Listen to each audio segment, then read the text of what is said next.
사실 그 지난번에 저희가 이제 찍었을 때 녹화를 했었을 때만 하더라도 경제적인 충격까지는 쉽지 않을 거다라고 이제 말씀을 하셨군요. 근데 지금 사실 상황이 하루가 다르게 지금 뭐 시시각각 지금 급변하고 있는 상황이다 보니까 불안감도 커지고 있고 좀 그런 상황인데 그러면 다시 한번 여쭤보면 어쨌든 지금의 타격은 경제에 조금 상당히 좀 심각한 영향을 미칠 수 있다 이렇게 보시는 거네요. 글로벌 경제는 심각한 영향을 저는 줄 거라고 생각 안 해요. 한국에. 예, 한국에. 왜냐하면 한국이 이미 고령화 사회이기 때문에 네. 한국의 인구가 조심하는 사람들이 굉장히 많아질 수밖에 없습니다. 한국이 젊은 나라면 그렇게 조심 안 할 거예요. 왜냐하면 걸려도 자기가 항체가 생기고 네. 뭘 하니까. 네. 그러니까 이게 이제 50대, 60대가 급격하게 위축되는 네. 소비 시장에서 급격하게 네. 위축되는 현상이 나타나. 이거 글로벌한 현상이 아니고 한국의 문제예요. 한국의 문제. 그리고 한국은 자영업자가 많거든요. 한국의 문제입니다. 글로벌 경제의 문제가 아니고 글로벌 경제는 일시적인 충격일 것 같아요. 근데 한국은 항구적인 충격으로 들어온다라는 겁니다. 문화가 바뀌면서. 문제는 지금 베이비 부머 세대들이 지금 그 자식 때보다도 돈을 더 많이 벌었던 그런 세대잖아요. 그 자식 세대들은 부모보다도 돈을 못 버는 그런 세대인데 하필 지금 이 돈을 갖고 돈을 계속 융통할 수 있는 돈이 많은 분들에게 좀 타격이 입으면 경제 구조 자체에도 좀 항구적인 오랫동안 좀 영향을 미칠 수 있다 이런 말씀이시네요. 그러면. 우리나라 인구 구조가 이 사람들이 많아요. 인구 구조가. 이 사람들이 잘 안 다니게 되면 경제가 당연히 위축되는 건 당연한 거죠. 네, 네. 근데 이 사람들이 잘 다닐 것 같지는 않거든요. 근데 다른 나라도 그러느냐? 그건 아니다라는 겁니다. 그리고 다른 나라도 우리나라처럼 이렇게 자영업자가 많으냐? 그건 아니거든요. 네. 근데 이탈리아 이런 나라, 그 자영업자 많은 나라 이탈리아 경제 좀 걱정돼요. 여기도 우리나라하고 좀 비슷하게 이 자영업자 비중이 좀 많은 나라입니다. 그러다 보니 이탈리아 이렇게 확산되고 나면 여기도 좀 타격이 크겠네. 이런 생각을 해봐야 되거든요. 지금 이제 코로나19 이제 바이러스 확산이 된 지 한 달 정도 기준으로 놓고 본다면 시총이, 그러니까 우리나라 주식시장 시총이 12조 정도가 빠졌다고 하더라고요. 그리고 그 이제 달러 대비 통화 가치 이제 변화율을 보면 우리나라가 뭐 아르헨티나의 페소나 인도 루피, 러시아 루블보다도 훨씬 더 가치가 한 4% 넘게 하락이 됐어요. 이런 거 보면 우리나라 지금 금융시장이 매우 불안한 것 같아요. 좀 어떻게 평가하시나요? 뭐 사람들이 불안해하는 거는 뭐 당연한 현상이고, 그리고 뭐 어떻게 보면 우리 한국 경제는 지금 기저질환이라고 하는 걸 앓고 있습니다. 그러니까 지금 아직까지는 일본이 전 세계에서 가장 고령화 속도가 빠르다고 이야기하지만 예. 사실 4, 5년 지나고 나면 한국이 가장 속도가 빨라지고요. 2050년까지 계속 그 상태입니다. 그렇기 때문에 우리는 가장 전 세계 경제로 보면 네. 경제에서 가장 고령자예요. 아, 그러니까 우리나라가? 바이러스가 고령자한테 굉장히 심각한 위험이듯이 예. 한국 경제도 충격을 받으면 굉장히 심각한 질병에 시달릴 수 있는. 뭐 젊은 사람들은 아무런 문제가 없는데 그냥 네. 혼자서 뭐 집에 한 일주일 있다 보면 다 낫고 그러는데 네. 항체가 생기고. 근데 이제 나이 드신 분들이, 연세 많으신 분들이 그게 잘 안 되거든요. 그렇죠. 면역력도 약하고. 지금 우리 경제가 딱 그런 모양이에요. 그래서 뭐 기저질환이 있다 또는 취약한 고령자다. 그러니까 바이러스에 걸린 사람들, 확진 판정받은 사람들 100명 중에서 80명은 특별한 치료 없이 그냥 낫는다고 네. 하거든요. 근데 네. 뭐 한 15% 정도는 산소호흡기를 달아야 되는 네. 정도까지 네. 가고 네. 5%는 중환자실에 들어가야 된다고 네. 하는데 네. 이렇게 보면 한국은 어떤 충격을 받으면 중환자실로 가야 되는 그런 경제 구조가 지금 갖춰져 있는 것이죠. 그러면 우리나라가 그 경제적인 구조 측면에서 고령화, 그러니까 이거 좀 약간 메타포가 있으실 것 같아요. 그렇게 보시는 근거가 어떤 게 있을까요? 첫 번째가 이제 고령화죠. 두 번째가 가계부채입니다. 가계부채. 예. 젊은 사람들은 부채가 있다고 하더라도 앞으로 갚아 나가면 돼요. 네. 근데 고령자들은 어떻게 갚아 나갈 건가? 전에 얘기하셨지만 소득이 없기 때문에. 그렇죠. 그래서 1번 고령화, 2번 가계부채, 3번 자영업.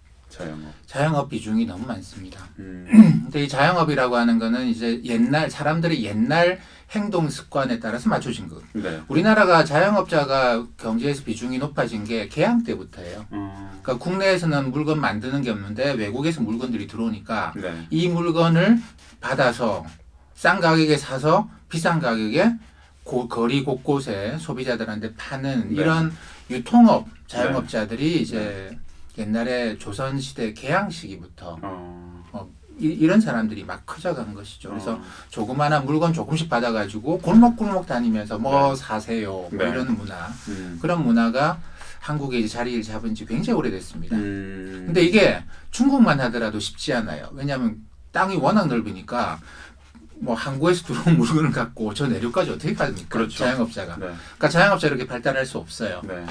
근데 이제 한국이 좀 특이하죠. 그러니까 홍콩만 하더라도 홍콩 이런 데도 그런 자영업자들이 그렇게 할 수 없어요. 왜냐하면 이 항구랑 너무 가까우니까. 네, 네, 네. 저기 가격하고 지금 이 사람이 갖고 온 이 가격이 엄청 큰 차이인데 그 자영업자 발달할 리가 없죠. 그러니까 한국이 굉장히 애매하게 자영업자가 발품을 팔아서 네. 이윤을 남길 수 있는 이런 구조를 갖다 보니까 이런 유통업 자영업자의 비중이 굉장히 높은 나라에 속합니다. 그러면 그 개항 이후부터 이제 그렇게 평가를 하셨다면 우리나라 경제 구조 자체가 그러니까 자원도 없는 상황인데다가 또 사람들의 인구 밀도는 되게 높고 그리고 중국하고 일본하고 뭐 어떻게 보면 좀 형국적으로 좀 끼어 있는 상황인데 그런 구조 자체, 경제 구조 자체를 벗어나기가 애초 좀 어려운 구조는 아닌가요?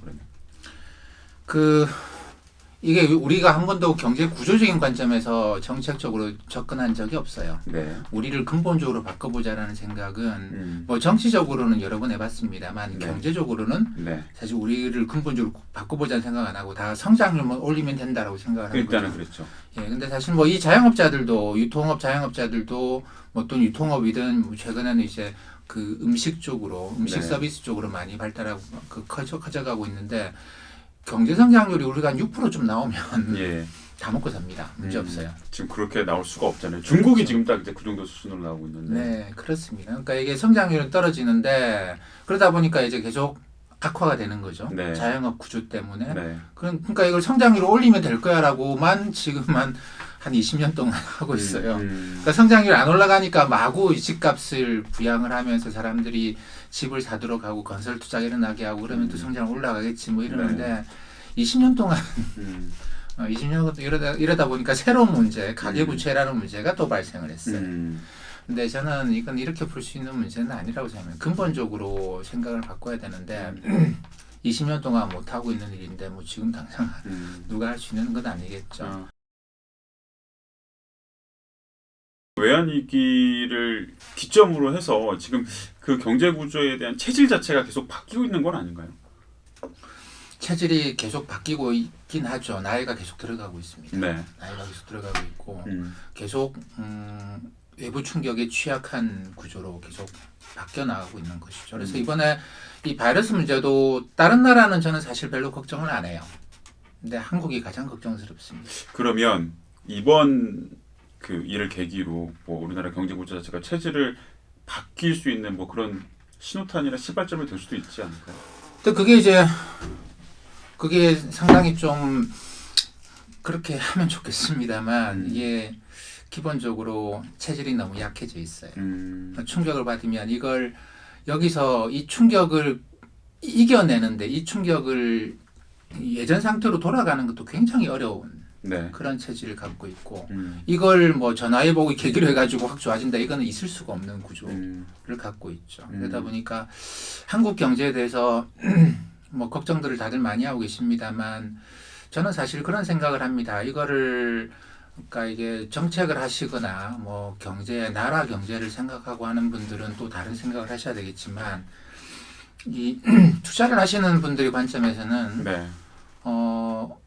우리가 그런 이야기에 홈 바이어스라는 이야기를 합니다. 자기 나라, 자기가 살고 있는 나라, 태어난 나라에 대해서 너무 높은 비중을 둔다라는 거예요.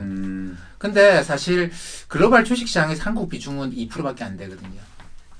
근데 이제 지금 뭐 투자를 하시는 분들 거의 한국 비중이 뭐 80%, 90% 넘을 겁니다. 예. 이게 홈 바이어스인데 이게 이제 경제학에서는 글로벌하게 이제 경제학에서는 이건 하나의 퍼즐이에요. 사람들이 왜 이렇게 비합리적으로 행동할까? 비합리적으로 행동하는 겁니다. 투자를 한다라는 거는 애국심의 발현은 아니거든요. 애국심 발현은 아니고 내가 이제 열심히 일해서 돈을 벌고 그 돈을 증식을 하겠다는 거야. 나의 노후를 위해서. 왜냐하면 내가 지금은 열심히 일을 할 수 있지만 나이 들면 일을 할 수 있는 건 아니거든. 그러니까 나는 내가 번 돈을 저금을 하고 해서 이걸 불려 나가야 돼요. 나의 노후를 위해서. 그리고 이제 나의 2세대를 위해서 불려 나가야 되는데 근데 그거를 왜 자기 생활 기반이 이 홈이에요.